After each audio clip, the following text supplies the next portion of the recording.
La génération TikTok était plus climato-sceptique et avec une grande porosité aux théories du complot que ses aînés. L'idée, c'est encore une fois de nous remettre un petit peu les idées au clair sur cet éveil de l'esprit critique. Alors déjà, pourquoi on a fait cette étude ? On a lancé maintenant, il y a un peu plus d'un an, à Universcience, tout un grand programme transversal sur l'esprit critique. Alors Universcience, c'est 2 institutions, c'est le Palais de la Découverte et c'est la Cité des Sciences et de l'Industrie. Et pourquoi on s'intéresse à l'esprit critique ? Parce que, alors nous d'abord, nous sommes des lieux de science. Notre conviction, c'est que la culture scientifique, ça va être la culture du siècle qui s'ouvre. Pourquoi ? Parce que, et votre émission le prouve tous les jours, tous les grands choix de société maintenant, ou la plupart des grands choix de société, ils sont liés à des questions scientifiques. Et comment est-ce qu'on peut se prononcer sur le véhicule autonome ? Comment est-ce qu'on peut se prononcer sur la crise climatique si on n'a pas le bagage scientifique minimal pour savoir ce que c'est qu'un algorithme, savoir comment fonctionne le climat, etc. Donc, notre conviction, c'est d'abord une importance cruciale de la culture scientifique, qui est vraiment la nouvelle culture générale.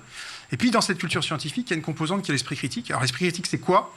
Si vous regardez sur Google, qui parfois dit des choses vraies, vous trouverez plein de définitions différentes. L'esprit critique, c'est la capacité à penser par soi-même, penser librement, et savoir aussi interroger ses présupposés. C'est pas simplement savoir, c'est savoir pourquoi ce que je sais est vrai et pourquoi c'est juste. Ouais.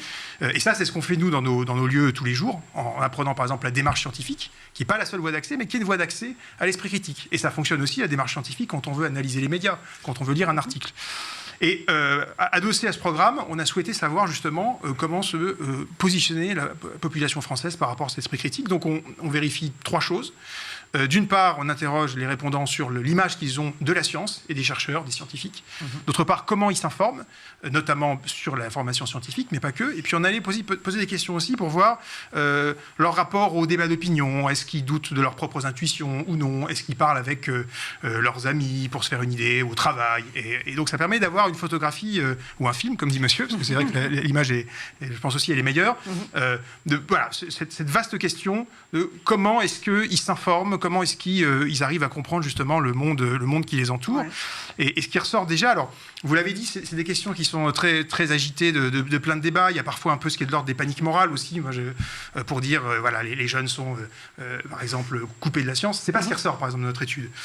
Déjà, sur l'ensemble des Français, on voit qu'il y a plutôt une grande curiosité scientifique. Ouais. On a une proportion importante de Français. Par exemple, un quart des Français disent que la science est un de leurs centres d'intérêt. Et pour vous donner une idée, c'est au même niveau, par exemple, que l'actualité économique ou que la mode.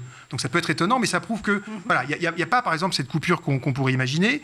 On a aussi un Français sur 2 qui s'informe régulièrement sur des sujets scientifiques.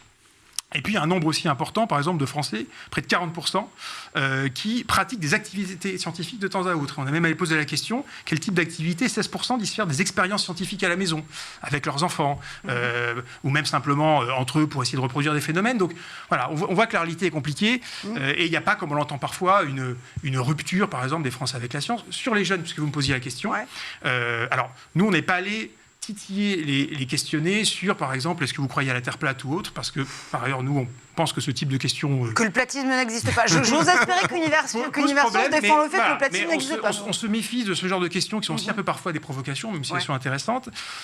Et ce qui est intéressant sur notre étude, c'est que, d'abord, on ne voit pas de rupture majeure entre les moins de 24 ans avec le reste de la population sur le rapport à la science. Il y a des petites variations.